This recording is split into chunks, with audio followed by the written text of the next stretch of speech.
সূর্যটা মাথার কাছে চলে আসবে ভাই সেদিন। সূর্যের প্রচন্ড তাপে মাথার মগজগুলো ভাতের মাড়ের মতো গলে গলে নাকের ছিদ্র আর কানের ছিদ্র দিয়ে বেয়ে বেয়ে পড়বে। জিহ্বাটা তৃষ্ণায় বেরোতে বেরোতে নাভি পর্যন্ত এসে ঝুলে থাকবে কুকুরের মতো। ক্লান্ত, শ্রান্ত, ঘর্মাক্ত, পেরেশান, বাঁচানোর কেউ নাই। মা আয়েশা জিজ্ঞেস করলেন, ইয়া রাসূলুল্লাহ, don't they feel any shy? Nobody belong any garment in their body, no dress in their body. তাদের দেহে কোনো ড্রেস নাই, পোশাক নাই। নবী রে, এতগুলো মানুষ উলঙ্গ, লজ্জা লাগবে না? বিশ্বনবী বললেন, আয়েশা তুমি লজ্জার চিন্তা করো, সেদিন বাবা ছেলেরে দেখে দৌড়ে পালাবে।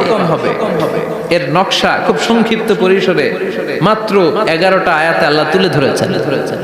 আপনি মনোযোগ দিয়ে কানগুলো খরগোশের মতো খাড়া করে যদি কথাগুলো শুনেন, আপনার মনে হবে আপনি এখানে বসে কিয়ামত চোখে লাইভ দেখতেছেন। লাইভ আল্লাহ এমন ভাবে বলেছে। সুবহানাল্লাহ পড়েন। তা আসুন আমরা সরাসরি কিয়ামতকে দেখে আসি। আসলে কিয়ামতটা কেমন বর্ণনা করছেন কে? আল্লাহ।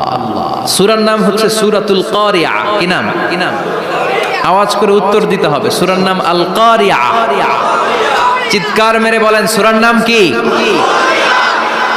আল কারিয়া। এটা মাক্কি সূরা। কি সূরা? বিশ্বনবীর জীবনের দুইটা পর্ব, একটা মাক্কি পর্ব আর একটা মাদানী পর্ব। এটা মাদানী পর্বে নাজিল হয়নি, এটা নাজিল হয়েছে মাক্কি পর্বে। এই সূরার আয়াত সংখ্যা 11। এটা কোরআনের 101 নম্বর সূরা। এটা আল কোরআন আল কারীমের 30তম পারায় অবস্থিত একটা সূরা। আমাদের অনেকেরই মাশাআল্লাহ মুখস্থ আছে না? ইমাম সাহেব নামাজে প্রায় পড়ে, অনেকেরই মুখস্থ। শুনতে শুনতে কবে যে মুখস্থ হয়েছে আমাদের নিজেরাও জানি না। সুবহানাল্লাহ পড়ে। কোরআনের ভেতরে খালি বরকত, এটার সাথে লাগলেই বরকত, মসজিদে গেলেই বরকত। মনের অজান্তে আমরা এই সূরাকে মুখস্থ করে ফেলেছি। কিন্তু এই সূরার ভেতরে যে আল্লাহ কোরআনের কিয়ামতের এত চমৎকার নকশা এঁকেছেন, এত প্রামাণ্য বর্ণনা দিয়েছেন, এটা আমরা অনেকে জানিই না। আসুন আমরা এই সূরার আলোকে দেখার চেষ্টা করি যে কিয়ামতটা কিরকম হবে। আল্লাহ একটা শব্দকে এই সূরার শুরুতে 3 বার উল্লেখ করে আমাদের দৃষ্টি আকর্ষণ করেছেন। আল্লাহ tried to draw our attention by mentioning 3 times a word, and that is al-qari'ah. al-qari'ah শব্দটাকে তিনি 3 বার উল্লেখ করে আমাদের দৃষ্টি আকর্ষণ করেছেন। একটা শব্দ 3 বার বললে মানুষের দৃষ্টি আকর্ষিত হয় না? যেহেতু এটা আরব দেশে নাজিল হয়েছে, আবার মক্কায়, মক্কার লোকেরা আরবি বুঝে, তাদেরকে প্রথম বলা হলো আল কারিয়া। তারা ফিরে তাকালো, কি আল কারিয়া? আবার বলা হলো মাল কারিয়া। কি মাল কারিয়া? আবার বলা হলো ওমা আদরাকা মাল কারিয়া। আবার তারা ফিরে তাকালো। দৃষ্টি আকর্ষণের জন্য আল্লাহ তাআলা 3 বার এই শব্দটা বলেছেন। এজন্য এই শব্দের একটা সিগনিফিকেন্স, একটা গুরুত্ব, অর্থবহ একটা মানদণ্ড আছে না নাই? আল কারিয়া শব্দের অর্থ হচ্ছে বিকট আওয়াজ। আল কারিয়া মানে কি? কথা বলেন, আরো জোরে বলেন। বিকট আওয়াজ। এই বিকট আওয়াজটা তৈরি করার জন্য আল্লাহ তাআলা একজন ফেরেশতা তৈরি করেছেন, যার নাম হচ্ছে ইসরাফিল। নাম কি? আমাদের মধ্যে অনেকের নাম কিন্তু আমরা ইসরাফিল রাখি, তাই না? ইসরাফিল আছে না নাই? আজরাইল কিন্তু রাখে না। কেউ ডরে। কেন রাখে না? ভয় পায়। কিন্তু ইসরাফিল আছে। আমার পরিচিত অনেকে আছে ইসরাফিল। তো এই ফেরেশতার পা হচ্ছে জমিনের নিচে, মাথা হচ্ছে আকাশের উপরে। এই ফেরেশতার কাজ হচ্ছে ওই বিকট শব্দ তৈরি করা। উনি একটা সাইরেনের মধ্যে ফু দিবেন, হুইসেল দিবেন, ট্রাম্পেট। ওই ট্রাম্পিটে, ওই সাইরেনে, ওই হুইসেলে ফু দিলেই শুরু হয়ে যাবে আল কারিয়া। মাল ওমা আদরাকা মাল। এই ফেরেশতার দায়িত্বই হচ্ছে ওই বাঁশির মধ্যে ফু দেয়া। Whistle, siren, trumpet. আরবিতে এটাকে বলা হয় আসুর। ইদা নুফিখা ফিস সূরি নাফখা ওয়াহিদা। যখন তিনি ওই সিংহে একটা ফু দিবেন, সব লন্ডভন্ড হয়ে যাবে, কিচ্ছু খুঁজে পাওয়া যাবে না। আল্লাহ ওনাকে তৈরি করেছেন শুধু এই হুইসেলের মধ্যে, বাঁশির মধ্যে 3টা ফু দেওয়ার জন্য। কয়টা? উনি সৃষ্টির শুরু থেকেই এই বাঁশিটাকে দুই ঠোঁটের মাঝখানে রেখে আল্লাহর আরশের দিকে তাকিয়ে আছে and just waiting for the green signal. আল্লাহর পক্ষ থেকে সবুজ সংকেতের অপেক্ষায়। যখনই আল্লাহর অর্ডার করবেন তখনই শুরু হয়ে যাবে আল কারিয়া মাল মাল ওমা আদরাকা মাল মাল। সৃষ্টির শুরু থেকেই ইসরাফিল ফেরেশতা বিশাল সিংহাটাকে দুই ঠোঁটের মাঝখানে করে আরশের দিকে তাকিয়ে আছে, কখন আল্লাহ অর্ডার দিবে। অর্ডার দিতে দেরি, ফুৎকার দিতে দেরি নাই, ঠিক কিনা? বিকট আওয়াজ, গগন বিদারী শব্দ, প্রচন্ড একটা সাউন্ড, জাইগান্টিক সাউন্ড, যে আওয়াজ, যে শব্দ কেউ শুনে নাই। শুনছেন? পৃথিবীতে আপনারা কে সবচেয়ে বেশি আওয়াজের কিছু শুনেছেন? সবচেয়ে বেশি আওয়াজ আপনার জীবনে ঘটেছে কোন জায়গায়? কি দেখেছেন যে অনেক আওয়াজ হয় সেখানে? বলেন তো। হ্যাঁ হ্যাঁ, বজ্রপাত। বজ্রপাতের আওয়াজ আপনি শুনেছেন, বিকট আওয়াজ, তাই না? বজ্রপাতকে আঞ্চলিক ভাষা আপনারা কি বলেন? হ্যাঁ হ্যাঁ, ঠেড়া। ঠেড়া ঠেড়া অনেক জায়গাতেই বলে ঠেড়া। নোয়াখালীতে বলে ঠেড়া হচ্ছে, হাতের উপরে আল্লাহ ঠেড়া হচ্ছে, আছে না নাই? তো এই যে ঠেড়া, বজ্রপাত, ইংরেজিতে বলে থান্ডার, আসলে এটার আওয়াজ বড় ভয়ঙ্কর, প্রচন্ড আওয়াজ। আচ্ছা আচ্ছা, আর আপনি বলেছেন কি গাড়ির চাকা যদি পাংচার হয়, হ্যাঁ এটা তো আওয়াজ হতে পারে। আমরা মাঝে মাঝে রাস্তায় চড়ি, আমরা দেখি ট্রাকের চাকা যখন পাংচার হয় আমরা লাফ দিয়ে উঠি, বিকট আওয়াজ হয়, ভয় পেয়ে যায়, এতে দুর্ঘটনাও ঘটে, ঠিক কিনা? আচ্ছা, এক নম্বরে পেলাম ঠেড়া, বজ্রপাত। দুই নম্বরে পেলাম ট্রাকের টায়ার পাংচার হলে। আর কে কি আওয়াজ শুনেছেন জীবনে? ভয়ঙ্কর আওয়াজ। কি করলে ভয়ঙ্কর আওয়াজ হয় বলেন? হ্যাঁ হ্যাঁ, কি করলে? ও ট্রান্সফরমার, ইলেকট্রিক্যাল ট্রান্সফরমার যদি ব্রাস্ট হয়ে যায় আওয়াজ আছে না নাই? পাওয়া গেল আরেকটা। আর কি আওয়াজ?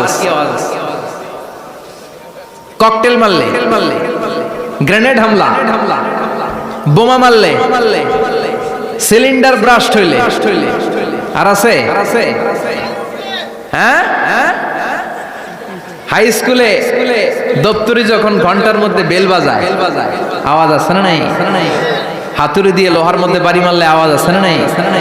এগুলো হচ্ছে আমাদের ক্যাপাসিটিতে, হিউম্যান ক্যাপাসিটিতে আমাদের দেখা সবচেয়ে বড় আওয়াজ। কিয়ামতের দিন যে হবে আল কারিয়া, এই আল কারিয়ার আওয়াজ কি এই আওয়াজগুলোর মতো? চিল্লায় বলেন, এই আওয়াজের মতো।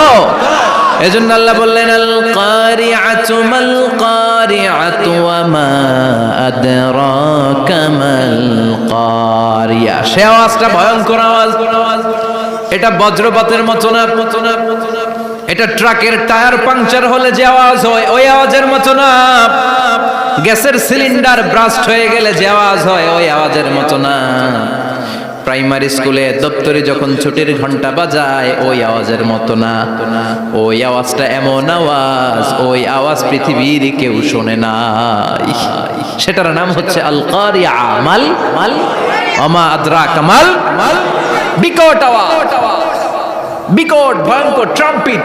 এই সাইরেনে ফু দেয়া হবে, প্রথম ফু দেওয়ার সাথে সাথেই লন্ডভন্ড হয়ে যাবে। এই ইসরাফিলকে তৈরি করা হয়েছে শুধুমাত্র কেবলমাত্র 3টা ফু দেওয়ার জন্য। চিল্লায় বলতে হবে কয়টা? এই ফেরেশতার আর কোনো কাজ নাই। তার আর কোনো কাজ আছে? ঠিক যে মুহূর্তে, এখন আমার ঘড়িতে বাজে 9:50, রাত 9:50, ঠিক এই মুহূর্তে যখন আমরা তাফসীর শুনছি, ঠিক এই মুহূর্তেও ইসরাফিল ফেরেশতা সিংহাটাকে 2 ঠোঁটের মধ্যে লাগিয়ে আল্লাহর আরশের দিকে তাকিয়ে আছে। ওই যে সৃষ্টির শুরু থেকে তাকিয়ে আছে, আজ অবধি তাকিয়ে আছে। যখনই গ্রিন সিগন্যাল আসবে মুহূর্তেই শুরু হয়ে যাবে আল কারিয়া মাল মাল ওয়া মা আদরাকা মাল মাল। আল্লাহ বললেন সে আওয়াজটা হবে বড্ড ভয়ঙ্কর। প্রথম ফুৎকার যখন দেয়া হবে এটারে বলে নাফখাতুল ফাজা। দুনিয়ার সব মানুষগুলো অবাক হয়ে যাবে, পুরো পৃথিবীটা কেঁপে উঠবে, পৃথিবীর বিল্ডিং গুলো দুমড়ে মুচড়ে পড়বে, পৃথিবীর বড় বড় যত পাহাড়গুলো আছে তুলার মতো বাতাসে পাহাড়গুলো তুলিত হতে থাকবে। আল্লাহু আকবার। আল্লাহ বললেন ইয়াউমা يكون الناس كالفراش المبثوث وتكون الجبال كالعهن المنفوش সেদিন মানুষগুলো বিক্ষিপ্ত পতঙ্গের মতো নিক্ষিপ্ত হবে যখন আল কারিয়া বিক্ষিপ্ত পতঙ্গের মতো নিক্ষিপ্ত হবে যখন আল কারিয়া এই বিকট আওয়াজটা হবে শুনতেছেন মনোযোগ আছে কথা বুঝতে সমস্যা হচ্ছে না তো তিনটা ফুৎকার কয়টা প্রথম ফুৎকার দেওয়ার সাথে সাথে মানুষগুলো বিক্ষিপ্ত পতঙ্গের মতো নিক্ষিপ্ত হবে এই যে আরামসে বসে আছি তখন আর বসে থাকা যাবে না কে ধাক্কা খেয়ে কই চলে যাব টেরই পাওয়া যাবে না আমরা এই যে বসে আছি এর কারণ হচ্ছে গ্র্যাভিটেশনাল একটা ল আছে পাওয়ার এটারে বাংলায় বলে মাধ্যাকর্ষণ শক্তি কি শক্তি কথা বলেন কে আবিষ্কার করছে এটা হ্যাঁ